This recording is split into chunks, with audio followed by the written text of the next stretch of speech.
Shalom, puji nama Tuhan. Kalau pada kesempatan ini saya diizinkan untuk menyaksikan betapa baiknya Tuhan dalam keluarga saya secara pribadi. Bapak Ibu yang dikasihi Tuhan, saya seorang ibu rumah tangga dengan 2 anak, 1 laki-laki dan 1 perempuan. Saya menikah dengan orang asli Papua dan saya bekerja sebagai guru. Bapak Ibu, saya diproses Tuhan 5 tahun. Dari tahun 2001 sampai di tahun 2005 ini. Singkat cerita, setelah kelahiran anak saya 2015, anak laki-laki saya boleh diizinkan Tuhan melahirkan kembali anak kedua saya. Karena saya tinggal di Papua dan saya tidak punya keluarga, ada trauma untuk kelahiran anak yang pertama, jadi anak yang kedua saya harus pulang ke Jawa, kembali ke orang tua saya, supaya ketika saya dalam persalinan ada keluarga yang menjagai saya. Singkat cerita, Bapak Ibu, setelah saya melahirkan nona kecil, tepatnya 2021, itu adalah awal di mana kehancuran dalam rumah tangga saya. 2001 suami saya mendapat kenaikan jabatan, kehidupan ekonomi kami mulai berubah. Beliau bekerja di dinas kesehatan, beliau mendapat bagian kepala bidang, tetapi di situ adalah titik kehancuran suami saya, Bapak Ibu. Yang dulunya saya memiliki keluarga yang cinta Tuhan, kami selalu bersama-sama melayani Tuhan, tetapi di situ kita LDR, saya di Jawa, suami saya di Papua. Entah kenapa tahun 2021 itu harusnya kami pulang. Ada cekcok lah, ada permasalahan kecil lah. Tetapi itu adalah awal iblis merusak rumah tangga saya. Bapak Ibu kasih Tuhan, di situ suami saya memblokir semua nomor, baik nomor saya pribadi maupun anak saya yang laki-laki. Di situ kita tidak bisa kontak komunikasi selama 6 bulan, Bapak Ibu. 6 bulan itu beliau hanya kirim gaji bulanan saja untuk uang makan saya dan 2 anak saya. Tahun pertama kita tidak dijemput, Bapak Ibu. 2002 kita tidak dijemput. 2023 saya mulai bimbang, saya mulai takut rumah tangga saya bagaimana.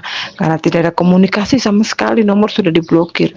Tetapi puji nama Tuhan, saya punya mentor yang luar biasa, Ibu Eli. Saya dikasih pertama itu dari teman tentang Ibu Eli. Saya lihat di Instagram, saya ikuti, saya klaim Tuhan, kalau Ibu Eli bisa alami, kenapa Tuhan saya tuh enggak bisa?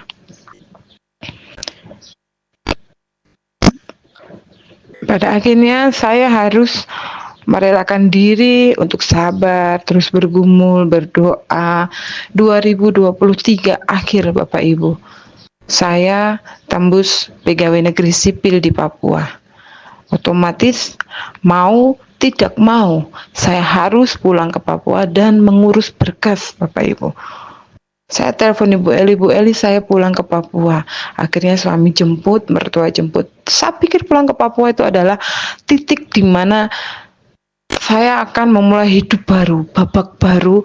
Saya bahagia bisa berkumpul suami saya. Tetapi Bapak Ibu, semakin tambah hancur di situ. Singkat cerita, 2023 akhir bulan November, saya pulang ke Papua, saya mengurus berkas, dan saya dalam keadaan sehat, semuanya sehat.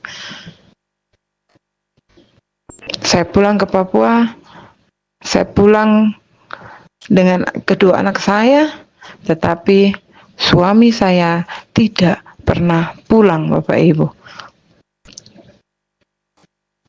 Saya tanya, kenapa ada kegiatan di kantor? Iya, saya tahu karena beliau sibuk karena kepala bidang. Oke lah, saya bisa terima. Tetapi nurani istri ini tidak bisa ditipu. Saya tanya sama Tuhan, saya bergumul sama Tuhan. Satu kali di tahun yang baru 2024, selama 3 bulan saya di Papua, saya bergumul. Tuhan bilang, suara Tuhan bilang, buka handphone suamimu. Ketika saya buka handphone suami saya bilang, Tuhan, di lock semua. Di lock semua, Tuhan, dikunci semua. Tuhan berhikmat. Akhirnya terbuka, Bapak Ibu. Di situ ada anak kecil umur 10 bulan di dada suami saya. Saya tanya, siapa? Ternyata dia adalah anak dari perempuan lain. Ternyata setelah bertahun-tahun di Jawa, tidak jemput saya, tidak komunikasi, ternyata dia dengan perempuan lain. Bapak Ibu, saya kecewa sama Tuhan. Tuhan, saya seorang guru, saya pelayan Tuhan yang takut Tuhan. Saya ini majelis, saya guru sekolah minggu.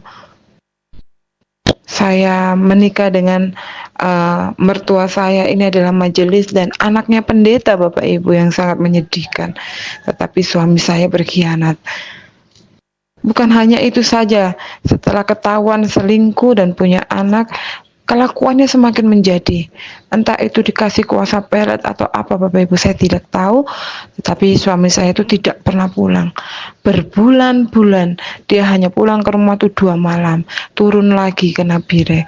Berbulan-bulan dia tidak pernah pulang, kembali lagi pulang ke kita karena kita tinggal di Nabire, saya tinggal di pedalaman, Bapak Ibu. Antara Nabire dengan pedalaman itu selisihnya 9 jam. Jadi beliau tinggal di Nabire berbulan-bulan dengan perempuan itu di kota, 2 malam tinggal dengan kita di pedalaman. Singkat cerita, Bapak Ibu, setelah ketahuan tuh lebih parah lagi, jatah bulanan anak-anak beras. Pegawai negeri itu ada jatah uang lauk pauk dengan jatah beras, Bapak Ibu. Di situ jatah beras saya tidak pernah ambil dari 2024 sampai bulan Juli 2025, selama 1 tahun lebih saya tidak pernah makan dari namanya beras jatah suami saya. Saya menangis sama Tuhan. Tuhan, semakin ketemu pelakornya itu, Tuhan, saya malah hancur, Tuhan. Suami tidak pulang-pulang, suami tambah parah, suami tidak karu-karuan, Tuhan. Saya terus bergumul, tetapi entah kenapa ketika saya ketahuan suami saya selingkuh dan punya anak, dan anehnya lagi, mertua saya itu mendukung persinahan suami saya. Mertua saya temani saat pelakor itu melahirkan, dan dia tahu bahwa suami saya itu punya anak dari perempuan lain, tetapi mertua saya tutupi. Ketika saya tahu pada saat bulan Januari, Bapak Ibu, suami saya berzina, punya anak, dan mertua saya tahu, apa yang saya lakukan adalah mengampuni, memeluk suami saya, memeluk mertua saya mengampuni mereka. Bukannya saya mengampuni dapat yang baik, tapi tambah ditindas sama pelakor itu, Bapak Ibu. Gaji suami saya nggak dikasih, hanya dikasih 2 juta 1 bulan, Bapak Ibu, di Papua yang nggak cukup uang 2 juta. Beras anak-anak saya, suami saya nggak pulang hanya 2 malam, tetapi saya hanya berlutut sama Tuhan, berlutut dan berlutut. Itu adalah tahun keempat, Bapak Ibu. Dari 2001, 2002, 2003, 2004, di titik saya ndak punya kemampuan, ndak punya kekuatan, sudah dikhianati, sudah punya anak, mertua tahu saya tinggal sebatang kara di Papua dengan kedua anak saya, rasanya nggak mampu. Tetapi selalu saya melihat sharing dari Ibu Pendeta setiap hari, saya ikuti, walaupun kita sinyal susah, tetapi saya berusaha. Ketika saya di kantor, saya download, saya dengar di rumah. Ketika saya di sekolah atau saya ada sinyal yang bagus, saya download, saya pulang, saya dengarkan firman itu, saya putar, saya kuat. Bapak Ibu, singkat cerita, di tahun 2025 adalah titik di mana tambah berat proses saya. Tuhan izinkan saya hamil anak ketiga. Saya bersyukur pada bulan Januari, November saya dikatakan hamil, dan saya periksa ke dokter, anak saya ini laki-laki di usia 6 bulan, tepatnya bulan Maret, Bapak Ibu. Saya tidak tahu kenapa ketika saya tiba-tiba USG, ketika saya cek, Bapak Ibu, janin yang saya kandung meninggal di dalam perut. Mau tidak mau, anak saya harus dikeluarkan. Saya kecewa. Kenapa Tuhan, saya sudah sakit begini Tuhan, kenapa saya luka saat Tuhan sudah kasih keturunan lagi untuk saya laki-laki. Tuhan harus ambil. Bapak Ibu, bukan hanya saya harus kehilangan saya punya janin Bapak Ibu, tetapi satu diagnosa dokter yang mengatakan saya terkena HIV dengan sifilis. Hancur seketika, bagaikan saya ditampar, bagaikan saya mendapatkan petir di siang bolong ini Bapak Ibu. Hilang harapan saya, hilang mimpi saya, hilang hidup saya, arti hidup saya. Saya merontak sama Tuhan. Tuhan, ini bukan sakit beringus, sakit perut yang bisa kita cari obat. Tetapi Bapak Ibu, saya didiagnosis HIV yang notabene saya tidak pernah berzina. Saya harus kehilangan anak saya harus karena diagnosa medis yang benar-benar menyakitkan bagi saya. Saya harus diberikan di tempat isolasi mandiri sendiri karena saya HIV, jadi saya dikasih ruangan tersendiri, takut menular dengan pasien yang lain. Seketika itu saya kecewa, hancur hati saya. Saya dengan mertua saya yang saya ada temani di ruangan itu untuk saya melahirkan. Di saat saya hancur hati, di saat saya merasa di titik terendah, Bapak Ibu, di dalam ruangan saya itu, saya diingatkan lagu dengan sekali Yesus tetaplah Yesus. Firman Allah yang Tuhan ingatkan adalah, aku sekali-kali tidak akan pernah meninggalkan kamu sebagai yatim piatu. Realitas sakit Bapak Ibu, kenyataan tuh sakit. Untuk bisa bangkit itu butuh berbulan-bulan. Bapak Ibu, akhirnya saya boleh pulang melahirkan. Saat saya pulang, minta maaf, dari hasil saya persalinan, saya terkena ambeien lagi. Bukan saya ditemani suami, tetapi Bapak Ibu, suami saya kembali ke perempuan itu. Saya hanya dijaga dengan 2 anak saya, laki-laki dan perempuan, satu kelas 4, satu TK kecil, yang selalu temani saya di dalam keadaan suka maupun duka saya Bapak Ibu. Saya bergumul, saya nggak kuat. Tepatnya bulan Maret, saya telepon Ibu Eli, saya menangis, Bu Eli, saya hilang harapan. Bu Eli, saya nggak kuat. Bu Eli hanya bilang, kuat, tetap semangat. Tidak ada yang mustahil bagi Tuhan. Saya bergumul Bapak Ibu. Saya berlutut setiap hari meneteskan air mata, dan bulan kedua, bulan April, Tuhan menguatkan saya untuk saya boleh ambil pengobatan ARV di satu puskesmas di tempat saya berada di sini. Saya mulai minum pengobatan itu, saya mulai kuat, saya mulai bangkit, saya mulai hidup. Saya tidak menyalahkan suami saya. Bahkan ketika saya didiagnosa HIV, saya hanya memeluk suami saya bilang, aku mengasihimu, aku mengampunimu, aku menunggu pertobatan sejati yang Tuhan sedang kerjakan dalam hidupmu. Di dalam ruangan bersalin itu saya katakan itu sama suami saya.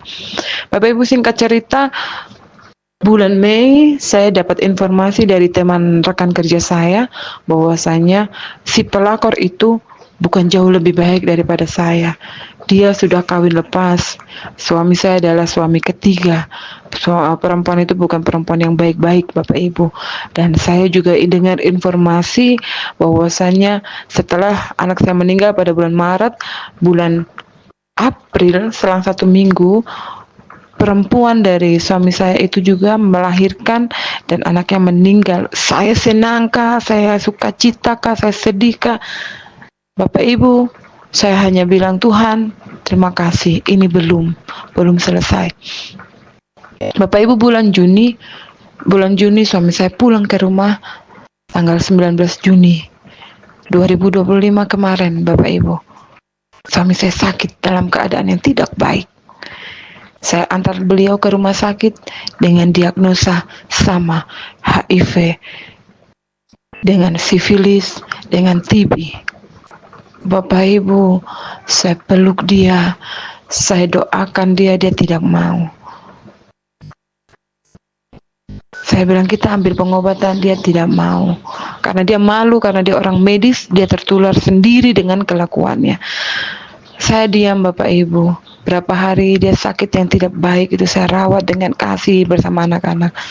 Tiba-tiba tanggal 21 Juni kemarin, ketika saya duduk di kamar setelah saya berdoa, dia panggil saya. Dia bilang, ampuni saya bertobat, doakan saya. Bapak Ibu, saya menangis. Dari situ adalah pemulihan awal untuk rumah tangga saya. Walaupun didiagnosa HIV kita suami istri, tetapi di situ adalah titik pemulihan Tuhan, di mana yang saya dengan suami tidak pernah bergandeng tangan berdoa 5 tahun. Pada saat itu ada pemberesan saya dengan suami saya. Banyak perempuan yang dia mainkan, banyak perempuan yang dipakai karena dia punya uang dan segalanya. Sampai dia dapat sakit, dia mengaku semua dosanya. Dan yang membuat saya kaget adalah, Ma, saya mau meninggalkan perempuan itu.